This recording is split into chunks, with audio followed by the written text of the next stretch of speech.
You leaders don't beg for understanding. They earn results through execution. They don't waste breath trying to persuade doubters or gain approval from those unwilling to see the vision. Instead, they move. They act. They show the world what they're about, not through speeches or justifications, but through undeniable progress. A real leader understands that words without movement are noise. That empty explanations are often a delay tactic, a form of procrastination wrapped in the illusion of diplomacy. Leaders know their mission is too important to get tangled in the opinions of people who contribute nothing but commentary. They don't chase applause, they chase execution. In a world obsessed with being understood, a leader stands apart by choosing clarity over validation.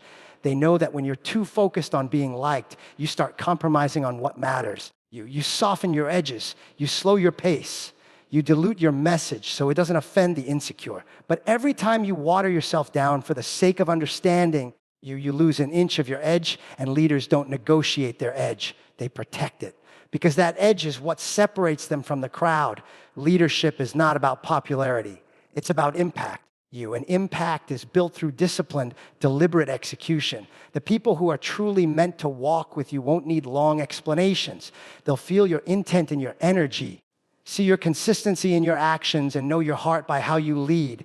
The rest, the who need to be constantly convinced, persuaded, and reassured, aren't your priority. Because explaining yourself to people who are committed to misunderstanding you is a trap, and leaders don't fall for it. They see it for what it is, a distraction designed to steal their focus. When you're leading, you're not walking a path that's already paved. You're clearing the way through uncertainty, fear, and resistance, internally and externally. It's messy, it's risky, but that's the job. That's the price of being the one who moves when others hesitate. And when you're carrying that kind of weight, you can't afford to explain every step to everyone watching. The mission is too big for that. The people who truly believe in what you're building won't require a PowerPoint presentation or an emotional pitch. They'll recognize the fire in your eyes and the discipline in your stride. Leaders also understand something deeper. Understanding isn't always possible at the beginning. Visionaries are often misunderstood. Builders are often doubted. Movers are often mocked. Not because they're wrong, but because they're early. And that early phase, that stage where no one gets it yet, is where most people fall off. They try to explain themselves into approval. They try to argue themselves into acceptance. But in doing so, they slow down. They bleed energy. They start molding their path to fit other people's comfort zones. That's not leadership. That's compromise. You lead by acting when no one claps, by showing up when no one understands, by doing the hard things when everyone else is waiting for consensus. Leadership is lonely not because others leave you behind, but because you choose to move forward before they're ready. That's the cost. That's the calling. And the ones who honor that truth don't waste time seeking validation in rooms that only understand mediocrity. They speak less. They execute more because they know that nothing silences doubt like results. Nothing proves intention like consistency. Nothing builds respect like delivery. Every move you make speaks louder than your most passionate explanation. Every boundary you enforce, every standard you uphold. Every win you earn. It all broadcasts your message clearer than any speech ever could. People eventually understand not because you explained it better, but because you executed it boldly. Your success becomes your language. Your resilience becomes your proof, and your results become the only explanation you'll ever need. People who secretly want you to fail will pretend to support you, but discourage your action. They'll wear masks of encouragement while planting seeds of doubt.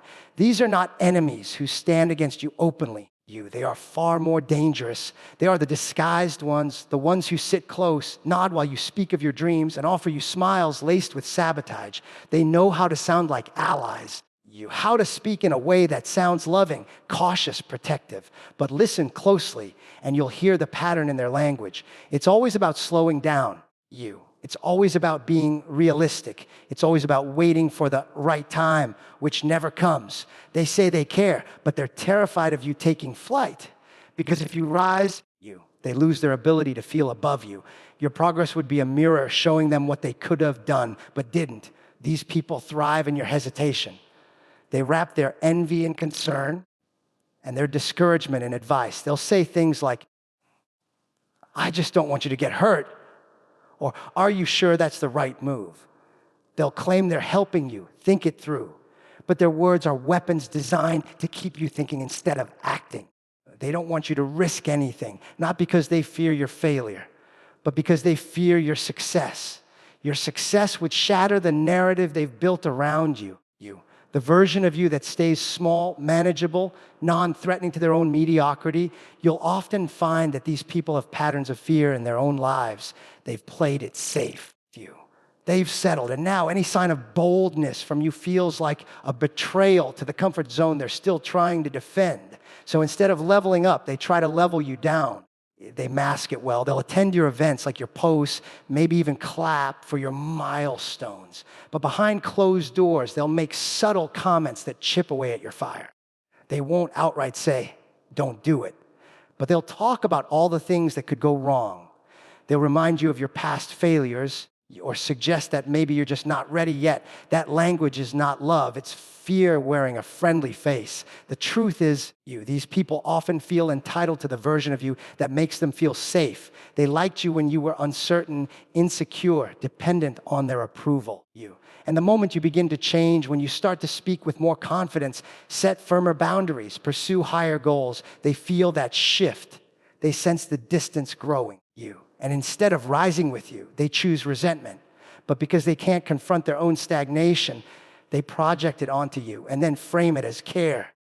It's manipulation disguised as mentorship. Their words may not sound cruel, but their effect is.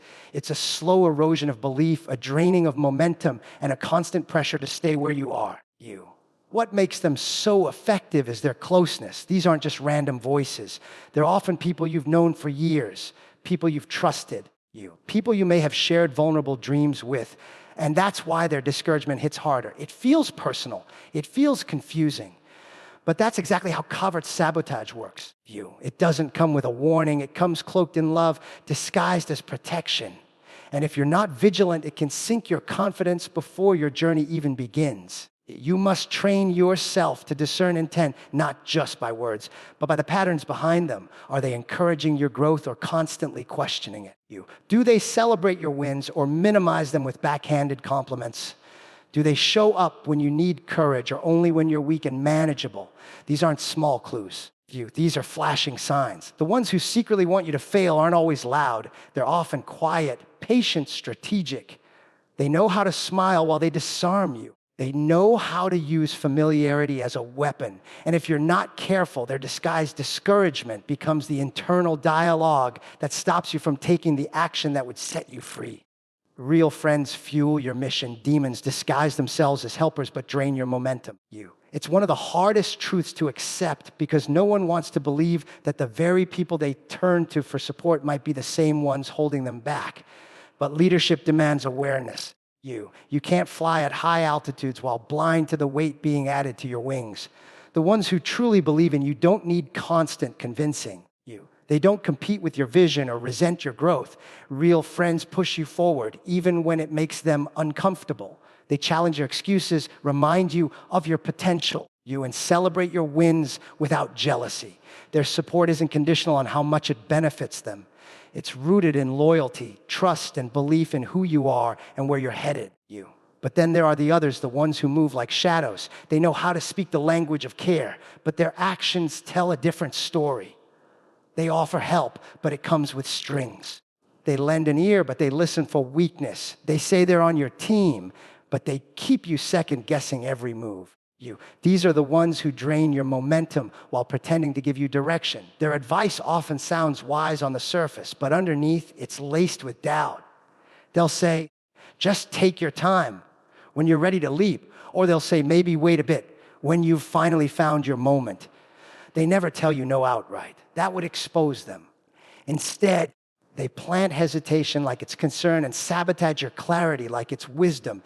These disguised demons feed off your uncertainty. They thrive when you're stuck in planning mode. You're always preparing but never launching.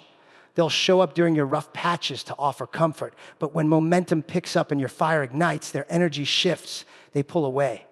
They question you. They remind you of the risks, the costs, the opinions of others. What they're really doing is trying to dim your light so they can remain comfortable in your shadow. Because your growth exposes their stagnation, your discipline reminds them of the potential they've abandoned. And that kind of mirror can be unbearable. You can feel it in the way your energy drops after spending time with them. You walk in with conviction and walk out confused. You come with clarity, leave with hesitation. That's not what real support feels like. Real friends don't drain you. They energize you. They may challenge you, yes, but it's to strengthen you, not slow you down. They don't whisper insecurities in your ear or poke at your wounds under the guise of honesty. They speak life into you. They see the mission and know what it means to you. And because of that, they stand with you even when they don't fully understand it. They trust the fire in your eyes more than the fear in their hearts. Demons disguised as helpers are masters of emotional camouflage. They know your triggers. They know your past. They use familiarity as a form of access. And that's what makes them so dangerous. You've trusted them. You've opened up to them. And they've used that access not to build with you, but to control how far you go. They rarely attack your dream directly. Instead, they slow the momentum that would make it real.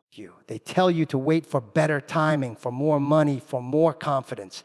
But the truth is, they just don't want to watch you pass them. They don't want to admit that you're becoming something they're not ready to become themselves. The line between genuine help and hidden sabotage is thin, but it's there. And a leader must learn to see it clearly. You have to start asking different questions. Does this person support my movement or only my moments of doubt? Do they push me when I pause? Or do they encourage me to stay still? Do they believe in my potential or just enjoy the version of me that doesn't challenge them? The answers are often in the patterns, not the words. Because words can lie, but patterns always reveal truth. The ones who push you into purpose will never ask you to shrink, stall, or play small for their comfort. They'll fuel your momentum, not drain it. They'll rise with you or cheer from the sidelines, but they'll never pretend to help while pulling you backward through quiet manipulation. Demons enable your excuses. Leaders eliminate them. That's the dividing line between sabotage and service, between deception and discipline. You can always tell who's invested in your growth and who's invested in your comfort by how they respond to your excuses. Demons don't scream, they whisper. They whisper the words that keep you small. They say, you've been through a lot. Take it easy. You're only human, or there's always tomorrow. They wrap your delays in compassion. And they label your avoidance as self-care. What they're really doing is feeding your fears, validating your hesitation, and protecting your procrastination. Because if you rise, if you lead, they lose their grip on you. Your fire burns through the fog they rely on to control you. Excuses are the armor we build around our insecurities. And demons hand us the tools. They don't challenge you to push past your limits. They reward you for staying within them. They don't correct your laziness. They applaud it as rest. They don't confront your distraction. They call it balance. Demons use soft words to dull sharp ambition. They show up in familiar faces, in comforting voices, and they always offer you a way out that sounds noble. But behind every disguised exit is a locked door to your potential. They know that if they can keep you explaining, postponing, and justifying you, they never have to face the version of you that executes without permission. Leaders, on the other hand, are brutal with excuses, especially their own. They don't tolerate the stories that protect their fears. They don't get seduced by the softness of delay. They know that every excuse is a thief in disguise, robbing them of time, clarity, and impact. Leaders operate from discipline, not emotion. They feel the same fatigue, the same fear, the same doubt, but they don't build homes in it. They move anyway. They recognize that eliminating excuses isn't about being hard, it's about being honest. And the most dangerous lies are the ones we tell ourselves when no one's watching. That's where the battle is won or lost. Not in front of the audience, not under the spotlight, but in the quiet hours when you choose action over avoidance. Demons love those quiet hours too. That's where they do their best work. In your mind, in your moments of vulnerability, when you're tired, when you failed once or twice, when you're questioning everything. That's when they lean in with comforting words that sound like wisdom but are rooted in fear. They say, you've done enough, when deep down you know you barely started. They say, you need more time, when you've already had more than most. They say, maybe it's not for you, when you've barely given yourself permission to become who you're meant to be. Their goal is not to destroy you outright. It's to delay you slowly, softly, silently. But leaders know that delay is a form of death. Every excuse stretches the distance between where you are and where you could be. So they cut it, they confront it, they speak to themselves with clarity, not comfort. And that's what separates them from those still stuck in cycles. Leadership is not just about vision, it's about execution. It's not about having the right plan, it's about refusing to bow to the wrong voice. And the wrong voice often sounds like someone who cares, someone who knows your history. Someone who reminds you of your trauma, not to help you heal, but to keep you there. A leader's strength is measured in what they are willing to hold themselves accountable for. They take ownership of their energy. They watch for the voices that sneak in under the radar, the ones that enable mediocrity, praise stagnation, and comfort weakness. Those voices aren't harmless. They're strategic. They aim to keep you emotionally loyal to your limits.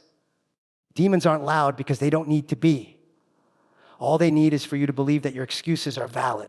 Once that belief sets in, they've already won. But leaders fight that belief every day. They counter every excuse with action, every justification with commitment. They don't need everything to be perfect. They just need to stay true to the mission. They understand that leadership means doing what needs to be done, especially when every excuse tells you not to.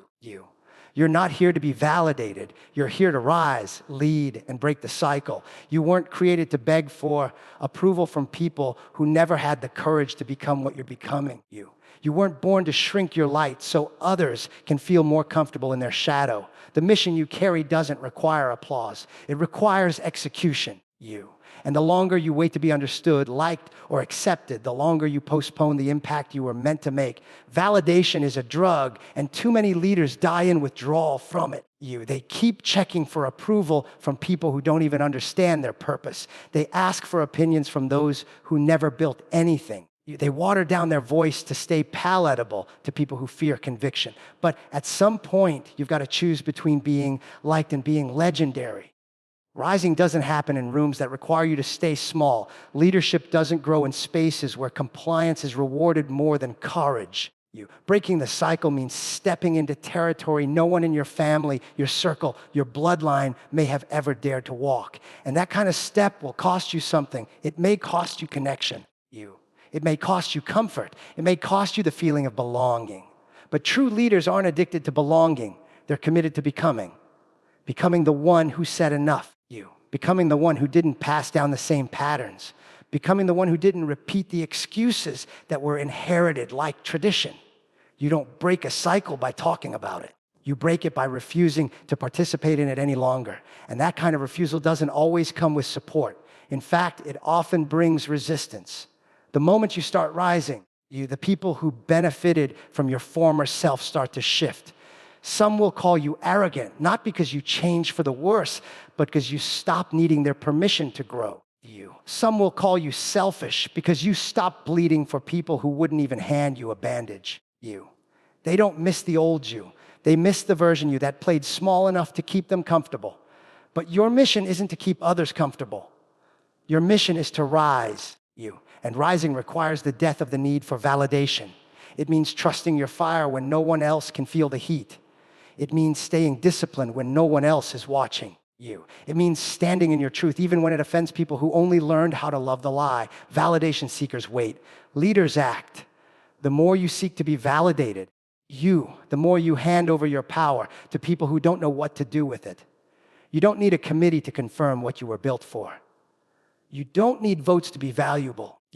You don't need permission to be powerful. You are here to lead, and leadership has never been about being liked. It's about doing what needs to be done when others hesitate. It's about moving forward when everyone else stalls. It's about taking responsibility, not just for your life, but for the legacy you're building every single day. Breaking the cycle means having hard conversations no one else wanted to start. It means looking in the mirror and refusing to be the product of your pain. It means refusing to play the victim when you know deep down you're built to be the warrior, the leader, the one who doesn't just talk change but becomes it. That path won't come with easy applause. That journey won't be lined with cheerleaders. Most people won't understand your drive, and that's okay. They're not supposed to. Your calling isn't a group project. Your healing isn't a negotiation. Your purpose isn't up for debate. And your value doesn't depend on how many people clap when you speak or how many people nod when you walk in the room. You're here to challenge the patterns.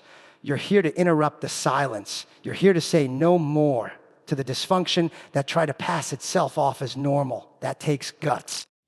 That takes clarity. That takes relentless commitment to the bigger picture, even when the current moment feels isolating. And the truth is, some people can't go where you're headed. Not because they're bad, but because they're committed to cycles you're no longer willing to entertain. You're not rising for their validation.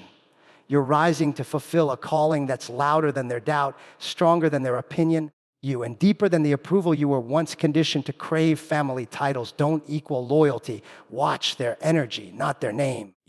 Just because someone shares your blood doesn't mean they share your heart. Just because someone grew up in the same house doesn't mean they're growing with you now.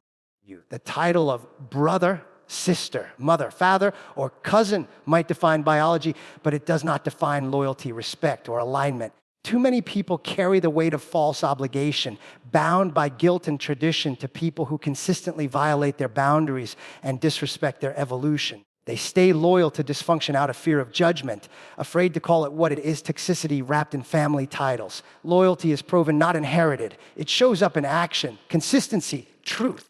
And protection, not in last names and old stories. Some of the deepest betrayal doesn't come from strangers. It comes from those who sat beside you at the dinner table, who watched you grow, who were there for every chapter, but never truly read the book. They see you differently, not as who you're becoming, but as who you used to be, and sometimes even as who they need you to be so they can feel superior. They want to freeze you in an outdated version of yourself because that version served their ego. When you begin to rise, to speak differently, to set boundaries, to act with confidence, they call you distant, cold, or ungrateful. Not because you change for the worse, but because you stop shrinking for their comfort. It's hard to confront this truth, especially when culture, tradition, and upbringing have trained you to see family as sacred no matter what. You're told to keep the peace, honor your elders, never turn your back on blood, but peace that costs you your voice isn't peace. It's quiet oppression. Honor that demands your silence in the face of disrespect isn't honor, it's control. Turning your back on betrayal, no matter who delivers it, isn't weakness. It's wisdom. There is no virtue in staying connected to people who drain your energy, undermine your confidence, or constantly dismiss your growth simply because they carry a title that once meant something. Loyalty is spiritual. It's energetic. It's sacred. You can feel it in how people respond to your pain and your progress. Some will only call when they need something. Some will only support you when you're struggling, not when you're succeeding. They want access to the vulnerable version of you that needs help, but they vanish when your strength begins to threaten their own sense of significance. These are not loyal people. These are emotional opportunists. And it doesn't matter if you share blood, a surname with you, or childhood memories. If their energy is toxic, dismissive, manipulative, or jealous, you owe yourself the right to step away, even if the world calls it betrayal. Real family is not just born, it's chosen. It's cultivated through mutual respect, accountability, and truth. It's the people who correct you in love, not humiliate you in silence.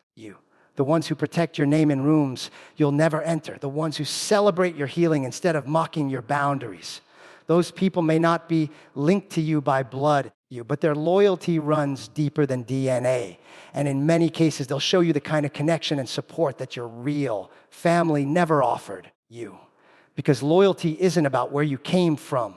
It's about who's truly walking with you as you become who you're meant to be. There comes a point in every leader's life when they must redefine what family means, not through bitterness, but through clarity. You start to see people for what they consistently bring into your space. Do they bring peace or chaos, strength or guilt, encouragement or criticism? Do they celebrate your boundaries or constantly test them? These questions matter because your energy is your responsibility. And allowing people access to you based solely on family ties is a quick way to stay trapped in cycles that were never yours to carry. You weren't born to be a servant to a family legacy that thrives on dysfunction and silence. You were born to shift it, to lead it differently, to heal what was broken. That doesn't mean you hate them, It means you've chosen truth over tradition, alignment over appearances, purpose over pressure. It means you've stopped watching their title and started watching their energy, their intention. their behavior. Because that's where the truth always lives, not in the name, but in the way they show up. When it counts, a true ally will challenge you, not coddle you. They won't sit silently while you sabotage yourself. They won't pacify your fear with soft lies or let you hide behind excuses just because it's easier in the moment. Real allies understand that growth is uncomfortable, and they are willing to stand in that discomfort with you, not by soothing your self-doubt, but by confronting it. They tell you the truth, even when it stings, because they love the version of you that you're becoming more than the version of you that's playing small. Their support doesn't come with flattery. It comes with fire. They don't speak to your comfort zone. They speak to your calling. Coddling might feel good, but it's a disservice when it becomes a habit. It's emotional sedation, not support. A true ally is not here to validate your weakness. They're here to strengthen your character. That means they'll call out your blind spots, challenge your decisions, and hold up a mirror to the patterns you'd rather not see. They're not interested in being popular with you. They're committed to being powerful for you. And sometimes that power looks like accountability. Sometimes it looks like a hard conversation. Sometimes it looks like being the only one in the room who tells you you're wrong, not because they enjoy it, but because they care enough to protect your future over your feelings. The people who only tell you what you want to hear aren't allies, they're enablers. They clap when you fall apart as long as you make them feel needed.